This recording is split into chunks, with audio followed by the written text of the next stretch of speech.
Bonjour, c'est Raphaël Pueyo et vous écoutez Code Source, le podcast d'actualité du Parisien.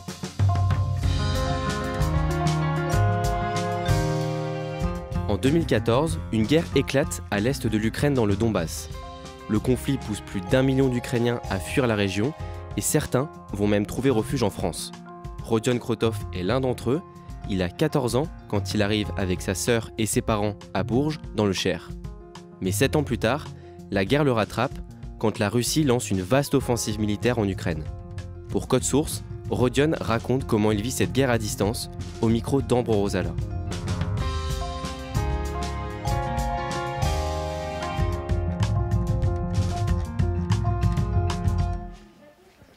Je rencontre Rodion Krotov à Bourges, dans le Cher, où habitent ses parents et sa petite sœur.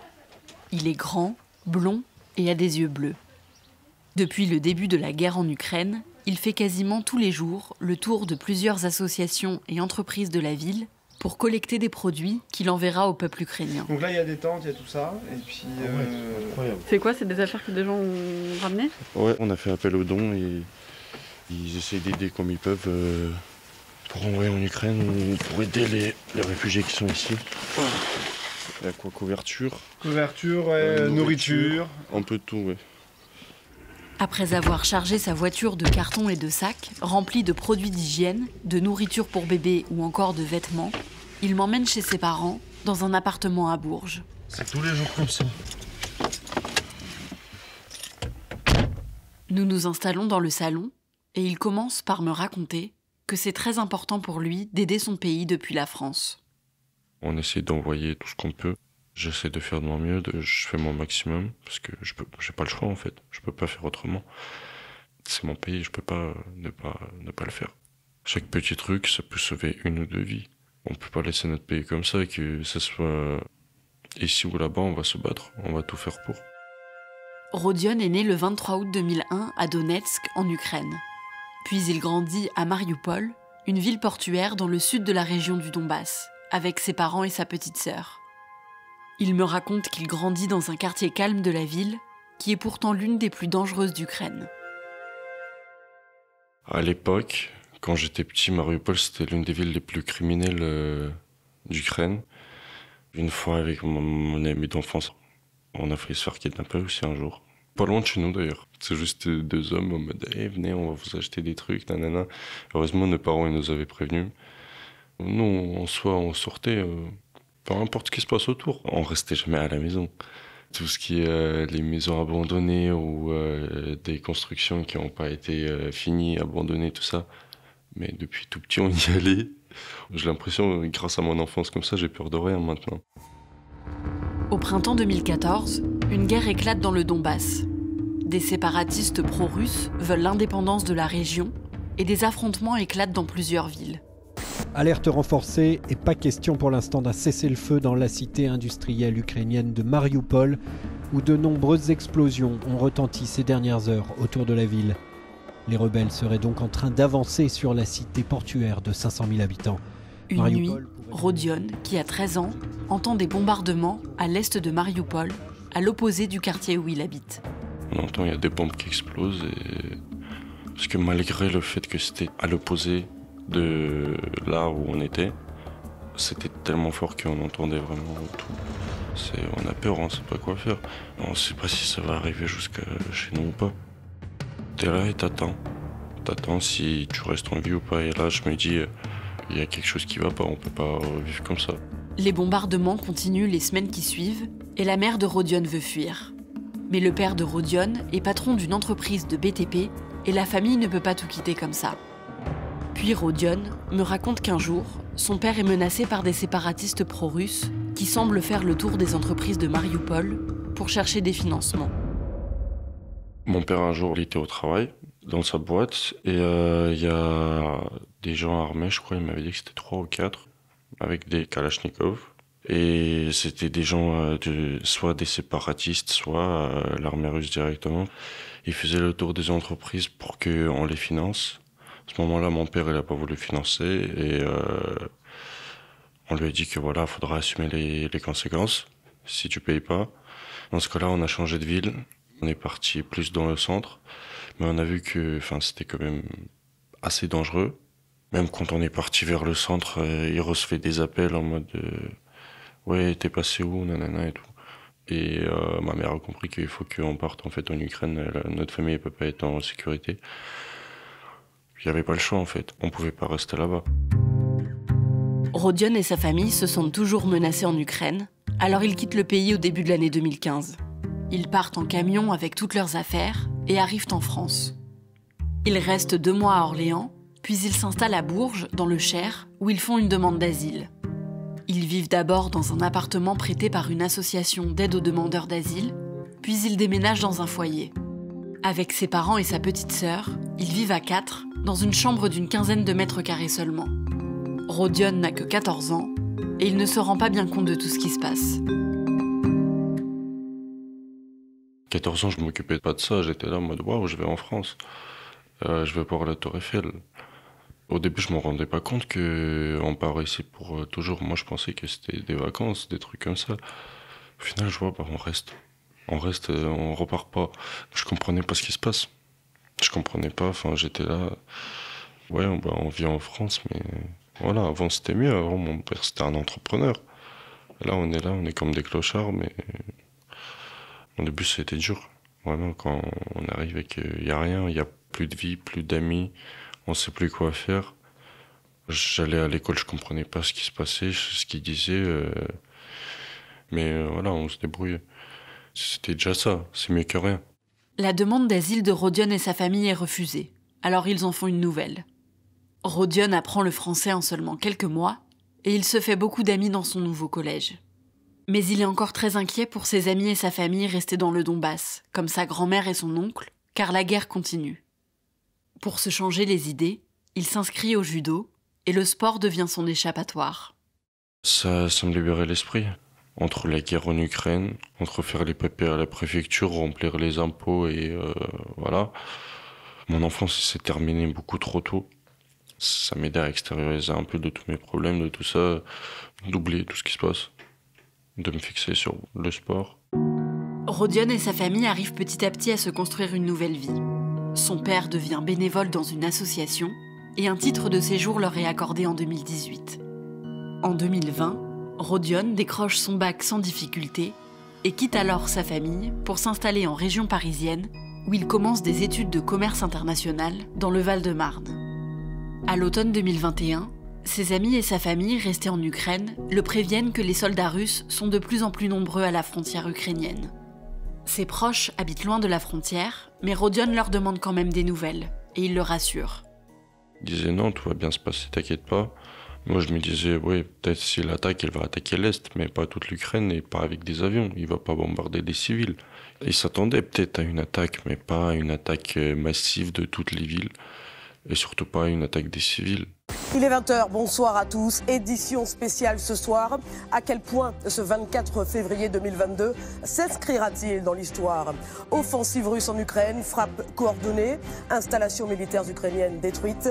En quelques heures, des dizaines de morts. Cet exode incroyable, massif, dès le lever du jour, direction l'ouest pour des milliers d'Ukrainiens fuyant les bombardements. Le jeudi 24 février 2022, au petit matin, Vladimir Poutine annonce le début d'une offensive militaire en Ukraine. Rodion est chez lui, dans sa chambre d'étudiant du Val-de-Marne, et il l'apprend en se réveillant. Je me réveille le matin, je vois que mon téléphone il explose de messages.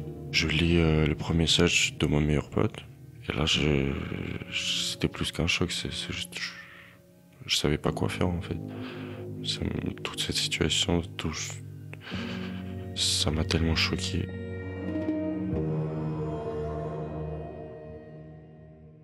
Je comprenais pas, je me rends compte que tous mes potes ils sont là-bas, ma famille sont là-bas, j'ai commencé à envoyer des messages pour savoir s'ils sont en vie, si tout va bien. J'envoyais des messages tous les 1 ou 2 heures, moi j'étais sur mon téléphone, du matin au soir je dormais limite pas. Je voulais juste savoir que tous mes proches vont bien, c'est tout. Tous les proches de Rodion sont sains et saufs, mais il se dit tout de suite qu'il doit partir en Ukraine pour aller défendre son pays. J'ai appelé mon meilleur pote, je lui ai dit s'il te plaît, si jamais je pars, occupe-toi de ma famille, occupe-toi de ma petite sœur et tout. J'étais à 2 doigts de prendre ma voiture et y aller avec ma voiture et même pas chercher les moyens d'y aller en bus ou quoi. Mais ensuite, quand mon père il m'a appelé, il m'a dit ouais, promets-moi que tu vas rester là malgré tout. Je lui ai promis que voilà, j'allais rester là pour protéger ma mère et ma sœur et pour les aider. Et moi, je suis un homme de parole, donc si je l'ai promis, je le fais. Et si mon père il m'aurait pas dit oui, promets-moi de rester, je suis sûr que je serais parti. Parce que moi, en fait, c'est même pas mon pays qui détruit, c'est mon passé, c'est mon enfance. C'est ma famille, en fait. Je peux pas. C'est pour ça, en fait, ici, j'essaie de faire de mon maximum, d'envoyer tout ce que je peux, d'aider les gens qui arrivent, parce que sinon, enfin, je m'en voudrais toute ma vie. Je peux pas rester comme ça, sans rien faire. Les jours qui suivent, Rodion ne dort plus beaucoup. Il reste accroché à son téléphone pour prendre des nouvelles de sa grand-mère, de son oncle et de ses amis. Il reçoit aussi régulièrement des photos de sa ville, Marioupol, qu'il me montre sur son téléphone. Certains quartiers ont été détruits par les bombes. C'était un gros centre commercial comme ça, et là il se fait bombarder, il y a plus... Enfin, il y aura quasiment plus rien, alors que c'était l'un des plus gros de l'Ukraine, je crois même. C'est vrai que quand je regarde ça, je me dis, je connais ces endroits-là en fait, j'ai été là. Il y a des morts partout, et c'est des civils. C'est pas forcément les soldats qui vont se battre contre les Russes. C'est juste des civils qui étaient chez eux et qui voulaient juste vivre en fait. Là, j'ai de plus en plus peur pour tous mes amis, toute ma famille. Moi, je connais des gens qui sont à Kiev, j'ai des amis qui sont à Kharkiv, j'ai des amis un peu partout en Ukraine. Je sais pas si je les reverrai. Quelques jours après le début de l'offensive russe, le père de Rodion lui apprend qu'il s'apprête à partir en Ukraine pour aller se battre. Rodion, qui est toujours en région parisienne, saute dans un train pour aller le retrouver à Bourges. Quand il m'a dit je pars à la guerre, à ce moment-là, il m'a appelé le matin, c'était un vendredi matin. Vendredi après-midi, j'étais ici. Directement, je pouvais pas, si mon père, je voulais au moins le revoir. J'ai essayé de l'arrêter, mais je le comprends aussi, il y a sa mère qui est là-bas, il y a son frère qui est là-bas. C'est le pays où il a passé toute sa vie et moi, à sa place, j'aurais fait pareil. C'est moi qui l'ai emmené du coup à Paris pour qu'il parte. Enfin, moi je le voulais pas, mais lui il m'a dit c'est soit tu m'emmènes, soit j'y vais avec un train. Donc moi je me suis dit autant rester un peu plus avec lui. Et je me disais j'ai emmené mon père, moi-même j'ai emmené mon père pour partir à la guerre alors que j'aurais pas dû. J'aurais dû tout faire pour qu'il reste là. J'étais en colère aussi, mais j'étais fier de mon père parce que il n'y a pas beaucoup de monde qui aurait fait ça. Au lieu de fuir la guerre, lui, il était déjà là, il avait sa vie, son travail. Il avait qu'à attendre que ça passe, mais lui, il a tout arrêté pour y aller, pour défendre son pays et sa famille. Là, j'étais trop fier de lui, mais j'avais beaucoup trop peur. J'avais trop peur de ne pas le revoir. J'ai toujours peur.